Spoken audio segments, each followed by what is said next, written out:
আজকে বর্তমান সময়ে দাঁড়িয়ে যে যুগে আমরা দাঁড়িয়ে রয়েছি, জীবন যতটা ফাস্ট এখন মানুষ খুব তাড়াতাড়ি ডিমোটিভেটেড হয়ে পড়ে। কৃষ্ণা কি কোনোভাবে আমাদের এখানেও মোটিভেট করতে পারেন?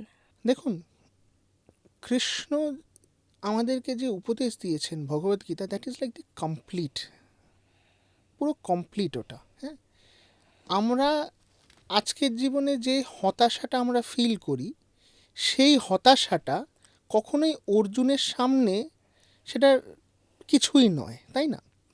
এবং সেই জায়গা থেকে দাঁড়িয়ে যদি আমরা ভগবদ্গীতা যদি কেউ নিয়মিতভাবে পাঠ করে বা ভগবদ্গীতার যে শিক্ষাগুলো সেইগুলোকে কেউ যদি নিজের জীবনে অল্প বিস্তর হলেও যদি ইমপ্লিমেন্ট করার চেষ্টাটুকু করে, তাহলেও কিন্তু মানুষ আজকের জীবনের অনেক সমস্যা থেকে খুব ইজিলি তারা মুক্তি পেয়ে যাবে। কেন? কারণ তারা মনের মধ্যে একটা ক্ল্যারিটি তৈরি হবে। ওই মেন্টাল ক্ল্যারিটিটা নেই বলেই কিন্তু আজকের জীবনে অনেক মানুষের হতাশা। ওই ক্ল্যারিটিটা নেই বলে মানুষের জীবনে ওই এক্সপেকটেশনস আর রিয়ালিটির মিসম্যাচ, যেটা থেকে ডিপ্রেশন তৈরি হয়। কিন্তু ধরুন প্র্যাকটিক্যালি আমরা যখন আমাদের জীবনে পরিবারে বলুন বা কোনো কাজের জায়গায় বলুন এই কনফ্লিক্টগুলোর মধ্যে পড়ি, ডিলেমাগুলোর মধ্যে পড়ি, তখন গীতা আমাদের হেল্প করতে পারে।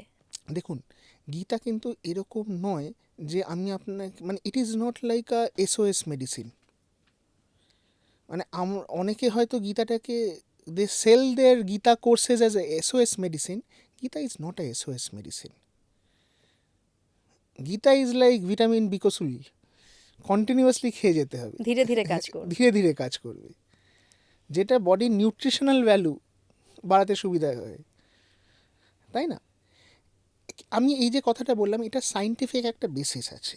2000 সালে অক্সফোর্ডে প্রথমবার একটি জুইশ কাপেল, আমার নামটা এক্ষুনি খেয়াল নেই, যাই হোক, একটি জুইশ কাপেল তারা একটি রিসার্চ পেপার পাবলিশ করেন ম্যানেজমেন্টে, এবং তারা for the first time they quote terminology call spiritual quotient. এই স্পিরিচুয়াল কোশেন্টের ভ্যালু মানুষ 2020 পরে বুঝতে পেরেছে, তার আগে মানুষ বুঝতে পারেনি। তো ওখানে এটাই বলা হচ্ছে, মানে গার্টনার যে বিভিন্ন ইমোশনাল ইন্টেলিজেন্স বা আইকিউ ইত্যাদির যে ডেফিনেশনগুলো গার্টনার থেকে দেওয়া হয়, তার মধ্যে স্পিরিচুয়াল কোশেন্ট বা স্পিরিচুয়াল ইন্টেলিজেন্সের ডেফিনেশনে এটা থাকে যে মানুষের এক্সিস্টেন্সিয়াল ক্ল্যারিটি তৈরি হয়। এক্সিস্টেন্সিয়াল ক্ল্যারিটি মানে কি, that a human being is very easily able to understand তার জীবনের প্রায়োরিটি কী, তার রেসপন্সিবিলিটিস কী, তার দায়িত্ব কী। So once somebody reads Bhagavad Gita or is under a systematic spiritual training and practice, তার মধ্যে এক্সিস্টেন্সিয়াল ক্ল্যারিটিটা খুব তাড়াতাড়ি সে অর্জন করতে পারবে। এবার হ্যাঁ, মানে জিনিসটা লোকে তর্কের খাতিরে বলতে পারে, আচ্ছা তাহলে কি ভগবদ্গীতা পড়লে আমি পৃথিবীর সব জেনে যাবো, সব কিছু আমার কাছে পুরো স্বচ্ছ হয়ে যাবে? জিনিসটা সেরকম ডেফিনেটলি নয়। মানে পৃথিবীর সবার কি আর IQ 100 হয় বা 200 হয় বা 500 হয়? নাকি পৃথিবীর যারই ইকিউ হাই থাকে সে কোনোদিনও রাগে না সবার সাথে, সে ভালোভাবে মিশে চলে? সেটা হয় না। তবে হ্যাঁ, যার কোশ্চেন যতটা বেশি থাকে, he is more better adept at handling situations in life. So এটাও সেইভাবে হয়। তার মানে প্র্যাকটিক্যালি আমরা যদি ভাবি, গীতা কিন্তু আমাদের এটা শেখাচ্ছে যে কিভাবে তুমি নিজেকে কন্ট্রোল করবে, সিচুয়েশন অনুযায়ী রিয়্যাক্ট করবে। How to respond to situation, react নয়, রেসপন্স। রেসপন্ড। এই কথাটা আমাদের স্টিফেন কভি দিয়েছে। You should proact and not react. আচ্ছা। You should respond to situation, not react to situation. Reaction is to an external stimuli. Response is a well thought out reaction. এটা একটু বুঝিয়ে বলুন। So respond মানে হচ্ছে, আমার কাছে যখন আমি কোনো সিচুয়েশন ফেস করব, অনেকের কি হয়, একটা সিচুয়েশানে পড়লো, সে চিৎকার চেঁচামেচি করছে, হ্যাঁ, বাড়ির টিভি ভেঙে দিলাম, এরকম এক্সট্রিম কেসেস হয়, বাড়ির টিভি ভেঙে দিলাম, কাপ ছুঁড়ে ফেলে দিলাম, হ্যাঁ, লোকের সঙ্গে অশান্তি করা শুরু করে দিলাম। কেউ এইভাবে রেসপন্ড করে। কারো রেসপন্স হচ্ছে কারোর সাথে কথাবার্তা বলবো না, একদম চুপ হয়ে যাব, হ্যাঁ।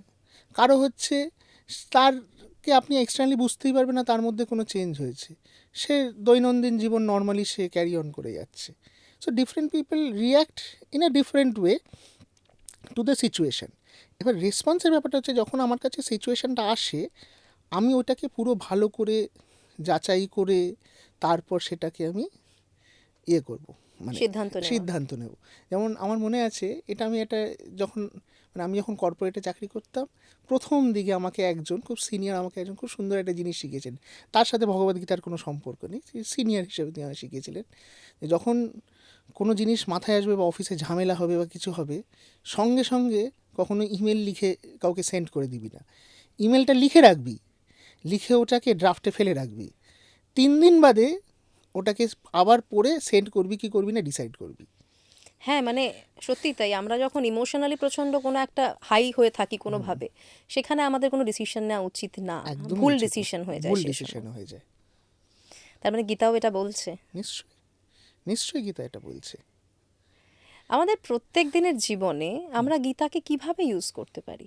প্রত্যেক দিনের জীবনে ভগবদ্গীতার যে জায়গাটা, সেটা হচ্ছে যে দেখুন, ভগবদ্গীতার যে শিক্ষা, মূল শিক্ষাটা, ভগবদ্গীতার মূল শিক্ষাটাকে যদি আমি ভাঙি, সেখানে দেখবেন কর্মযোগের একটা পোর্শন আছে, ঠিক আছে? সেখানে যেমন একটা জায়গায় একটা মানে চতুর্থ অধ্যায়ে যেমন খুব সুন্দর করে বলা হচ্ছে যে একজন গুরু এবং শিষ্যের মধ্যে প্রশ্ন উত্তর কীভাবে হবে। তদ্বিধি প্রাণীপাতেন পরিপ্রশ্নেন সেবং উপদেক্ষ্যন্তে জ্ঞানং জ্ঞানিনস্তত্ত্বদর্শিনঃ, ঠিক আছে? যে একজন আমার যদি কারো কাছে প্রশ্ন করার থাকে, সেই প্রশ্নটা আমি কীভাবে করব, ঠিক আছে? আজকের জীবনে one of the biggest problem is আমাদের সবার প্রচুর প্রচুর প্রশ্ন আছে এবং সঙ্গে সঙ্গে উত্তর আমার মনের মতো না পেলে আমরা তুলকালাম করে দেবো, তাই না? অথচ এখানে কত সুন্দর করে বলছে যে আমি প্রশ্ন কিভাবে করব, কখন আমি প্রশ্ন করব, প্রশ্ন করার আগে আমি কি করব, প্রশ্ন করার অধিকার আমি কি করে অর্জন করব, তাই না? তো এটা যেমন একটা ব্যবহারিক জিনিস। তো এরকম ছোটো ছোটো আরও প্রিন্সিপাল আছে। যেমন আরেক জায়গায়, এক জায়গায় বলছে 2 নম্বর অধ্যায়তে, এক জায়গায় বলছে ব্যবসা আত্মিকা বুদ্ধি একাহি কুরুনন্দনা, যে আমি যখন কোনো কাজ করব, সেই কাজটাতে আমাকে ব্যবসা আত্মিকা বুদ্ধি একাহি কুরুনন্দনা, যে আমাকে ওই একটা জিনিসের মধ্যেই আমার মাইন্ডটাকে এনগেজ করে রাখতে হবে। মাল্টিটাস্কিং চলবে না। মাল্টিটাস্কিংয়ের সবচেয়ে বড় জিনিস কিন্তু ইজ ওই একাহি কুরুনন্দন, ওই একটাই জিনিস করা। যারা মাল্টিটাস্কার হয় তাদের আপনি যদি ভালো করে তাদের দেখেন, তারা যখন যে ইন্ডিভিজুয়ালি যে কাজটা করছে না, ওরা ওইটা 100% করে, ওরা চেঞ্জ করতে পারে খুব তাড়াতাড়ি, switch on switch off. Switch on switch off করতে পারে খুব তাড়াতাড়ি। একসাথে কিন্তু 5টা বই লেখে না, কিন্তু ওই জিনিসটা এত তাড়াতাড়ি করে আর এত সুন্দরভাবে ওটাকে ম্যানেজ করে যে বাইরে থেকে কেউ দাঁড়িয়ে দেখবে যে একসাথে 5টা কাজ হয়ে গেল। ভগবদ্গীতা যেমন আরেক জায়গায় বলা হচ্ছে অহংকার বিমূঢ়াত্মা কর্তা অহমিতি মান্নাতে, ঠিক আছে? It is a very very deep philosophy যে আমরা মানুষ হিসাবে আমরা ভাবি পৃথিবীর সব কিছু আমার দ্বারা হচ্ছে, I am the centre of everything. আর এই ওই আমিত্ব আর আমি আমি আমি থেকেই কিন্তু পৃথিবীর এত রকমের সমস্যা। সবাই ভাবছে আই অ্যাম দ্য সেন্টার। এবার সবাই যদি ভাবে I am the centre, who is the centre? Nobody is the centre. পুরো জিনিসটা গোল গোল গোল গোল করে ঘুরতে থাকে, গন্ডগোলও সেখান থেকে আসে। গণ্ডগোলও সেখান থেকে তৈরি হয়। সো এইরকমভাবে ভগবদ্গীতার প্রত্যেকটা প্রিন্সিপালকে যদি কেউ ঠিক করে ফলো করে বা ফলো করার অন্তত চেষ্টা করে, আমাদের জীবনের অধিকাংশ সমস্যা এমনিই মিটে যাবে, প্রবলেম আলাদা করে হবেই না।